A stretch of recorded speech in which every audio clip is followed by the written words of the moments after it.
Le système de santé français permet à chacun d'entre nous d'avoir accès aux meilleurs soins, quels que soient nos revenus et l'endroit où nous habitons.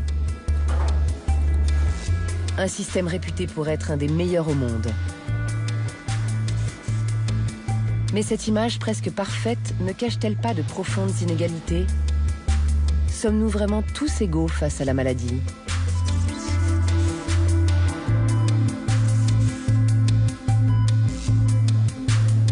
Avons-nous la même chance de guérison sur tout le territoire, que l'on habite en ville ou à la campagne, que l'on soit ouvrier ou cadre, que l'on soit riche ou pauvre? C'est ce que nous cherchons à comprendre. Le paradoxe de notre système de santé actuel, c'est que d'un côté, il réalise des performances médicales incomparables à l'échelle de la planète. Ça, c'est, je dirais, la face lumineuse de notre système de santé. Et le paradoxe veut que cet accès à une médecine de pointe coexiste avec des carences graves ou des défaillances dans les missions, je dirais, de santé publique de base. La France a des tares en matière de santé. Notre système de santé, il est quand même marqué aussi par une réalité qui est l'importance de la mortalité prématurée, qui fait de nous un des pays les plus mal classés d'Europe. Pour les chercheurs, le taux de mortalité prématurée, c'est-à-dire le nombre de personnes qui meurent avant 65 ans, est le meilleur indice pour connaître l'état de santé réel d'un pays. Alors que l'espérance de vie ne cesse d'augmenter, un Français sur 5 qui décède aujourd'hui a moins de 65 ans. Le géographe Emmanuel Vigneron a établi la carte de cette mortalité prématurée à l'échelon cantonal. Une carte qui fait apparaître de très fortes inégalités. En vert, nous voyons les parties du territoire qui se situent dans la moyenne nationale. En rouge, les cantons où le nombre de décès avant 65 ans est bien supérieur. Malgré une amélioration à l'échelle du pays, les inégalités territoriales s'aggravent. En 20 ans, 2/3 des cantons français ont vu leur taux de mortalité prématurée augmenter. Comment expliquer cette régression de la situation sanitaire dans une partie de notre pays? Une des premières réponses se trouve du côté des médecins généralistes. En quelques années, le système de médecine libérale s'est profondément dégradé, ne permettant plus à chacun d'avoir accès facilement à un médecin. Lorsque l'on regarde une carte de France de la répartition des médecins généralistes, en rouge apparaissent les cantons où il n'y a quasiment plus de médecins. Des déserts médicaux qui comptent moins de 10 médecins généralistes pour 10 000 habitants. C'est le cas du département du Cher, dans la région Centre, l'une des régions de France les plus frappées par cette désertification médicale.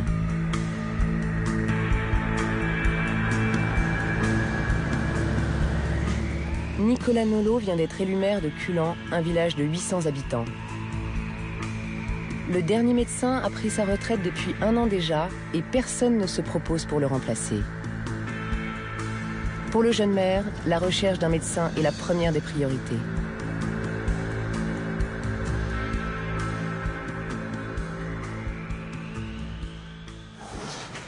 Bon, je voulais absolument vous voir pour le dossier du médecin. Peut-être essayer de passer une annonce sur Internet. Mais qu'est-ce qu'on pourrait marquer dessus? Recherche un médecin sur une commune de 800 habitants, avec école. Enfin, on vante un peu les atouts de la commune, on la met en valeur. Présence d'école dans la commune. De tout commerce. Pharmacien, je pense que c'est important. Oui, profession médicale et paramédicale. Hein. Oui, profession médicale et paramédicale. C'est la survie de notre village qui dépend de ce projet. Un médecin part, un village meurt. Et c'est catastrophique. Bonjour monsieur, vous allez vous installer? Vous aviez aussi chez le docteur Meurice ou monsieur comme médecin? Oui. Bah oui, hein. Oui, il n'y en a plus. Il n'est plus là. Il n'y a plus de docteur, c'est ça l'inconvénient. Voilà. Enfin, quand on n'est pas malade, ça va.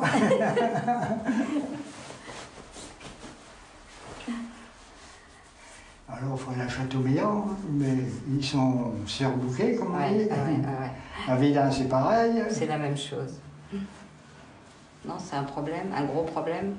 J'ai pris un docteur à Aix-en-Provence. Ah oui? Ma fille, elle travaille là-bas avec un docteur. Il lui a fait une ordonnance pour moi, puis ça y est. Ah oui, mais vous n'avez pas de consultation, du coup? Rien vous du avez... tout. Ah ouais. Ça vous dépanne?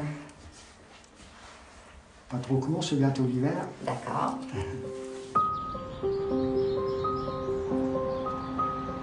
Le drame que vit le village de Culan n'est pas exceptionnel. De nombreux cantons en France ont perdu ou vont perdre leurs médecins généralistes. Un grave problème de santé publique qui ne fait que débuter. Selon le ministère de la Santé, des milliers de médecins partiront bientôt en retraite et ne seront pas remplacés. Une situation qui devient ingérable au quotidien pour beaucoup de Français. Quand on a besoin pour le vétérinaire, dans la demi-heure qui suit, dans une intervention de césarienne, un VLH, une maladie, et tout, on a le vétérinaire tout de suite. Et malheureusement, on ne peut pas avoir le docteur actuellement tout de suite. Étant donné qu'on est en face les bêtes, là, et ben, ils sont plus garantis que nous. Voilà. Les bêtes sont mieux soignées que le monde. Voilà. Tout ce qu'on peut dire.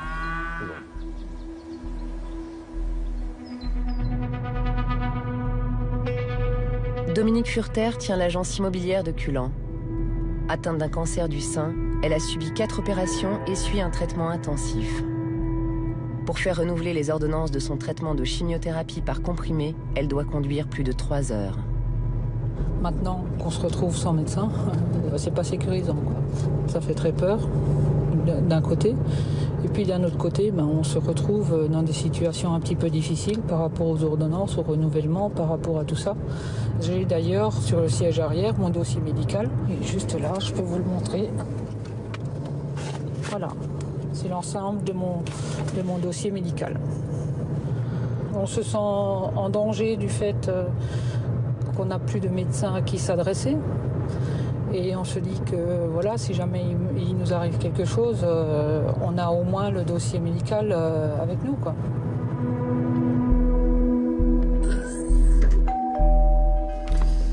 Bonjour. Voilà, j'ai enfin mon ordonnance. Ah, vous avez trouvé un médecin, ça y est? Ouais, non, en fait, c'est à Clermont, donc lors de mon rendez-vous à Clermont-Ferrand qu'ils m'ont refait, parce que j'ai pas trouvé de médecin ici pour me ça va peut-être venir un jour. faire le renouvellement. Là, vous êtes tranquille pour 6 mois déjà. Oui, peut-être qu'il y aura un nouveau médecin d'ici 6 mois. Alors, je le souhaite. On l'espère. Ce serait plutôt bien parce que les médecins que j'ai contactés ne prennent plus d'autres patients. Pas du tout. Disons qu'ils acceptent de temps en temps de dépanner des gens sur une ordonnance, mais ils ne veulent plus être médecins référents, ce que nous oblige à faire la sécurité sociale, parce qu'ils ont trop de monde, beaucoup trop de monde. Voilà. Merci. Au revoir. Au revoir. On a vraiment l'impression d'être totalement abandonné dans nos campagnes. Ici, une consultation ophtalmologique, il faut compter 9 mois, voire 10 mois avant d'avoir un rendez-vous. Consultation gynéco, ça peut être 1 an.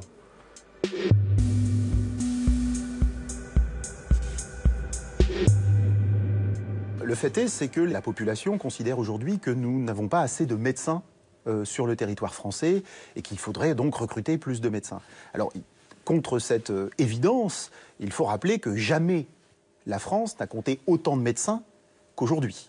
Fondamentalement, nous avons assez de médecins pour soigner tout le monde dans des conditions satisfaisantes. La réalité, c'est que ces médecins sont mal répartis sur le territoire. Il y a des zones qui comptent trop de médecins, des zones, le nord de la France notamment, qui n'ont pas assez de médecins. Et donc, en quelque sorte, cette inégale répartition des médecins sur le territoire, c'est ça qui pose problème. Dans les années 80, il y avait 20 médecins généralistes et spécialistes pour 10 000 habitants. Aujourd'hui, il y en a près de 30. Des médecins plus nombreux, mais de plus en plus mal répartis sur le territoire. La carte de la répartition des médecins généralistes montre qu'ils sont concentrés à Paris, au cœur des métropoles régionales et dans les parties du territoire réputées pour leur qualité de vie. Les rives de la Méditerranée, l'Aquitaine, l'Ouest Atlantique, les zones montagneuses des Pyrénées et des Alpes. On avait cru que les médecins se répartiraient en tout point du territoire avec la liberté d'installation. Un peu comme lorsqu'on ouvre un robinet, eh bien, l'eau qui s'en écoule s'étale partout. Il n'en a rien été. Donc, le pari a été manqué.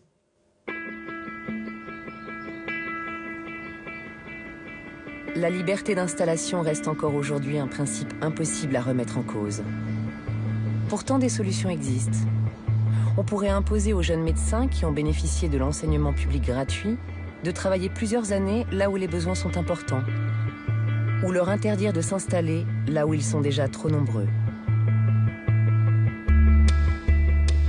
À Culan, après un mois d'attente, le maire Nicolas Nolot a reçu plusieurs réponses à la petite annonce passée dans les journaux. Des médecins, tous étrangers, sont prêts à venir s'installer dans le village. Donc j'ai commencé par appeler une Roumaine. Elle vit actuellement à Timișoara en Roumanie. Son mari est ingénieur et elle veut absolument donc un cabinet médical gratuitement. Elle veut un pavillon et elle veut qu'on essaye de lui trouver un poste d'ingénieur pour son mari. C'est difficile pour une petite collectivité comme la nôtre de répondre à ces exigences-là. La piste roumaine est beaucoup trop chère pour un petit village comme le nôtre.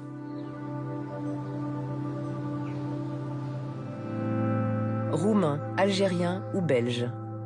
Aujourd'hui, près d'un quart des généralistes qui s'installent en France ont un diplôme obtenu à l'étranger. Pour attirer un médecin, les communes sont obligées de faire de la surenchère. Les plus petites d'entre elles n'ont aucune chance. À Culan, le cabinet médical reste désespérément vide.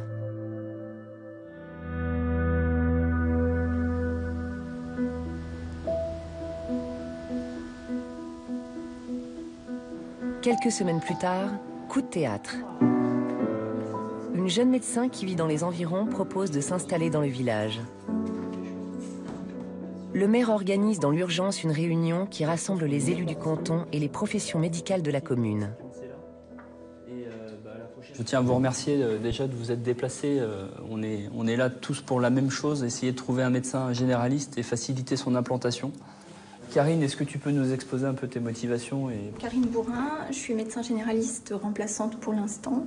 Mon souhait, c'est de m'installer, bien sûr, parce que les remplacements, ça a certains avantages, mais ça n'a pas que des avantages.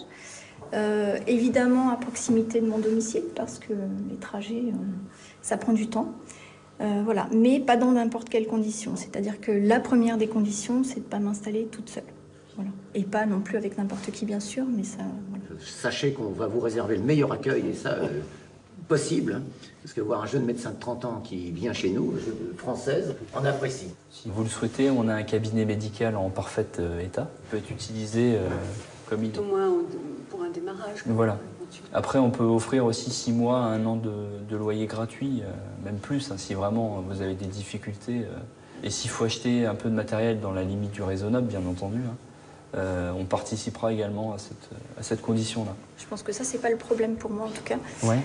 Mon problème à moi, c'est de ne pas être toute seule. Voilà, c'est ça. Pas de me retrouver toute seule dans 10, 15 ans. Voilà. D'accord. Le problème pour moi, il est essentiellement là. D'accord. Et si on arrive à trouver rapidement Le docteur Chartier, je me souviens, il faisait ses consultations, il avait pas d'heure, pas de jour, il était tout le temps ou en visite. On allait chez lui n'importe quand aussi, à midi, à 1h, à 14h. C'était incroyable. Et c'était toute la journée en fait, jour et nuit, jour et nuit. Alors c'est pour ça qu'on se demandait, sûrement qu'il doit coucher tout habillé. Parce qu'il n'a pas le temps de s'habiller. On n'aurait même pas compris à l'époque d'appeler le médecin et que le médecin ne vienne pas. Ah non. Enfin, il va en revenir un autre. On espère. Je pense que le médecin d'autrefois, c'est terminé parce qu'il était là 24 heures sur 24. Ses patients pouvaient l'appeler chez lui. Il disait toujours oui. C'est vrai qu'il n'y avait pas de limite. Aujourd'hui, d'abord, la profession se féminise. Donc on a des tâches qui nous incombent que sans doute les médecins avant n'avaient pas. Et je pense que c'est là où c'est le plus difficile, d'arriver à concilier à la fois la vie familiale et la vie professionnelle. Moi, j'ai pas fait des enfants pour pas les voir grandir et pour pas m'occuper d'eux. c'est pour ça que l'installation à plusieurs est intéressante. On peut s'arranger les uns avec les autres et ouvrir le plus les zones d'horaire possible, mais pas tout seul, quoi.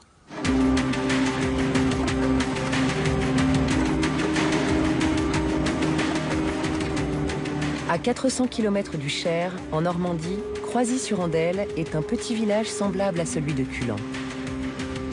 Dans la commune, un important chantier se termine, celui d'une maison de santé pluriprofessionnelle. Pour lutter contre la désertification médicale, l'État a choisi de privilégier l'implantation des maisons de santé. Des médecins libéraux sont subventionnés pour s'installer ensemble dans des zones désertées. Avec cette maison de santé, on est passé donc d'un généraliste en 2009 au mois de septembre, 3 généralistes, un médecin psychiatre, une psychologue, 2 infirmiers, une diététicienne, un orthophoniste, un ostéopathe, une sage-femme et un interne qui sera accueilli dans ces locaux pour parfaire sa formation. En attendant l'ouverture de la maison de santé, Guillaume Boisdin, le médecin à l'initiative du projet, est installé dans des locaux sommaires. Quand je suis arrivé, en fait, il n'y avait pas toute cette partie qui a été rajoutée en attendant la construction de la maison de santé qui s'est faite juste à côté. Alors, on avait des fuites. Au début, on avait mis des bâches et puis finalement, les bâches, ça n'allait pas. Le scotch s'envolait. J'ai des souvenirs de tempêtes entre 2 consultations, il a fallu raccrocher les bâches.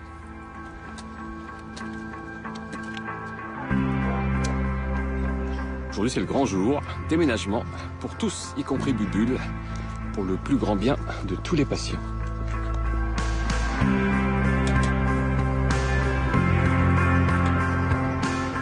C'est le grand jour. Après tant d'attente, c'est parti. L'orthophoniste, il s'installe là, l'orthophoniste. Oui. C'est fabuleux d'être physiquement dans ces plans qu'on a remaniés.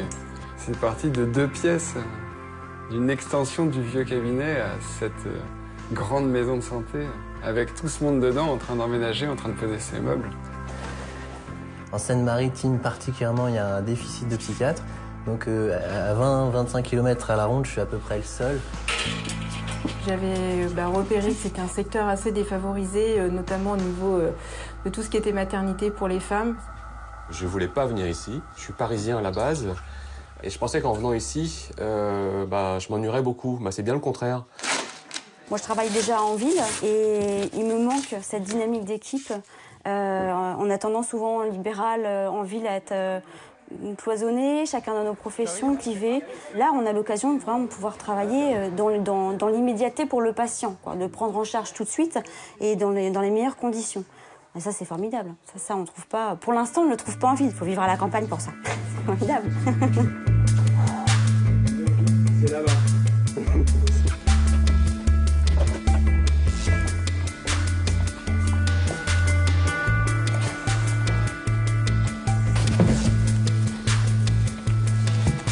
L'implantation des maisons de santé est une solution qui semble efficace, même si elle demande des investissements importants de l'État et des collectivités locales. Mais dans ce modèle qui préserve la médecine libérale, les parties du territoire les moins attractives et les plus défavorisées resteront vraisemblablement sans médecins. Notamment dans les banlieues des grandes villes, car contrairement à ce que l'on croit souvent, les déserts médicaux ne sont pas uniquement en zone rurale. Les déserts médicaux sont souvent aux portes des métropoles médicales les plus développées. Vous voulez un exemple? Dans le quartier du Luxembourg, à hauteur de la station RER du Luxembourg, on trouve 20 médecins généralistes libéraux pour 10 000 habitants et presque 70 médecins spécialistes pour 10 000 habitants. Descendons à La Courneuve-Aubervilliers. Là, on comptera 5 médecins généralistes pour 10 000 habitants et moins de 2 médecins spécialistes pour 10 000 habitants. Une rupture extraordinaire. D'un côté, l'abondance, de l'autre côté, l'extrême rareté. à quelques minutes d'intervalle, dans les très grandes villes, on passe non pas du simple au double, mais à une possibilité de recours aux soins par la présence médicale qui varie de 1 à 50 pour la médecine spécialisée. Après, on s'étonne des problèmes que posent ou qui se posent dans ces banlieues. Mais évidemment, il y a une sorte de faillite là.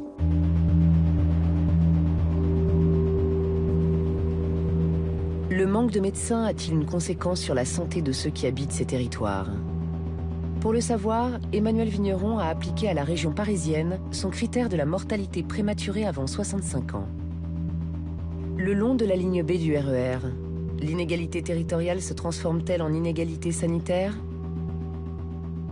Eh bien, on peut être que surpris de constater que, en quelques minutes, à la gare du Nord, le 19e, le 20e arrondissement, la mortalité, elle est déjà 1,8 fois supérieure à ce qu'elle est dans le 6e et le 7e arrondissement. Et si on prolonge en direction de Saint-Denis et au-delà, vers Bobigny, le risque, alors qu'on est français comme celui du 6e ou 7e arrondissement, est 2 fois supérieur de mourir de manière prématurée. Et donc on ne peut être que très surpris de cette très profonde inégalité et, je crois, en tant que citoyen, en colère. Bobigny est un désert médical au cœur du Grand Paris. Comme partout en France, l'hôpital public est le dernier recours pour les habitants qui ne trouvent pas de médecin.